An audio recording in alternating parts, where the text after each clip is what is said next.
Hello bachcho, let's read the given question, and the question states that the sum of n terms of an AP is an into n minus 1. The sum of the squares of these terms is, and the options are given below. So the key concept to solve this question is that we will use this formula, sum of squares of n natural number is given by n into n plus 1 into 2n plus 1 whole divided by 6। तो लोग इसी formula का use करेंगे और इस question को solve करेंगे। जो हमें क्वेश्चंस में गिवन है दैट इज एक एपी की सीरीज हमें गिवन है जिसकी सम ऑफ एन टर्म्स जो है that is given by a into n minus 1 और हमें इस एपी की जो सारे टर्म्स है उसके स्क्वायर करके और फिर उसकी सम फाइंड करनी है। तो पहले हमें nth टर्म फाइंड करनी होगी, तो यहाँ से हम लोग nth टर्म के लिए ये फॉर्मूला अप्लाई कर लेंगे, S of n means n terms का sum minus n minus 1 term का सम। तो जब इन दोनों को सब्ट्रैक्ट करेंगे तो हमें ये nth टर्म दे देगा। तो हम लोग पहले इसी का यूज करेंगे। तो T n equal to sum of n terms हमें गिवन है ए इंटू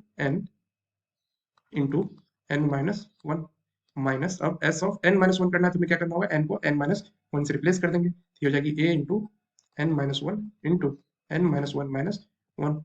तो ये टी एन इक्वल टू, अब यहाँ से हम लोग a into n minus 1 common ले लें, then we will get n minus, और ये हो जाएगी एन प्लस 2।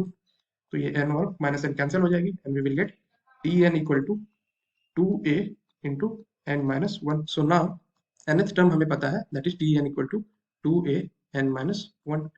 तो अगर हम लोग 1 बाई 1 इस एपी सीरीज की वैल्यू फाइंड करें तो हम लोग पहले n की वैल्यू 1 पुट कर देते हैं, तो ये क्या हो जाएगी 0, एंड देन 1 पुट करेंगे तो 0, 2 पुट करेंगे तो ये क्या हो जाएगी 2a, एंड अगेन 3 पुट करेंगे तो ये हो जाएगी 4a, एंड 4 पुट करेंगे तो ये हो जाएगी 6a, एंड सो ऑन। अब हमें जो फाइंड करनी है इन सारे टर्म्स का स्क्वायर का सम फाइंड करनी है, तो हम लोग इसको एज्यूम कर लेते हैं जी। तो 0 के स्क्वायर करेंगे तो ये हो जाएगी 0, प्लस 2a के स्क्वायर करेंगे तो ये हो जाएगी 4a स्क्वायर, प्लस 4a का करेंगे तो ये हो जाएगी 16a square, and then plus 36a square and plus so on. So अब हमें यहाँ पे इस जी की वैल्यू फाइंड करने के लिए हम लोग क्या करेंगे, यहाँ से अगर सपोज 4a स्क्वायर कॉमन ले लेते हैं तो 0 तो इग्नोर कर देते हैं यहाँ पे, तो ये क्या होगी 1 plus 4 plus 9 plus and so on up to n minus 1 whole square term तक। क्योंकि यहाँ पे हम लोग n की वैल्यू जब 1 पुट कर रहे हैं तो वो 0 हो जा रही है और उसे हम लोग इग्नोर कर रहे हैं, तो टोटल नंबर ऑफ टर्म्स जो होगी that will B n minus 1। तो इसके स्क्वायर तक चलेगी ये। नेक्स्ट g को हम लोग ऐसे ले सकते हैं 4a स्क्वायर इंटू, अब यहाँ से हम लोग इसको ले सकते हैं 1 की स्क्वायर प्लस 2 की स्क्वायर प्लस 3 की square plus and so on up to n minus 1 की होल स्क्वायर। तो अब हम लोग यहाँ पे देखते हैं ये जो बेसिकली है ये क्या है, sum of n minus 1 natural number means उसके सारे स्क्वायर्स के सम की फॉर्मूला यहाँ अप्लाई करेंगे।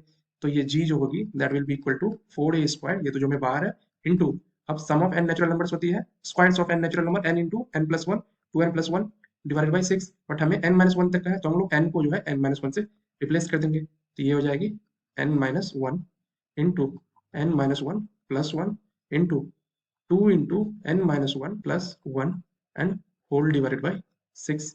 तो हम लोग 6 को बाहर ले लेते हैं तो ये क्या हो जाएगी 6 4 जो है ये 2 से 2 बार में कैंसिल हो जाएगी और ये 3 टाइम्स में, तो ये हो जाएगी 2a square divided by 3 into, अब ये हो जाएगी n माइनस 1 इंटू, यहाँ माइनस 1 प्लस 1 कैंसिल तो ये हो जाएगी n, और यहाँ से 2n माइनस 2 प्लस 1 तो ये क्या हो जाएगी 2n माइनस 1।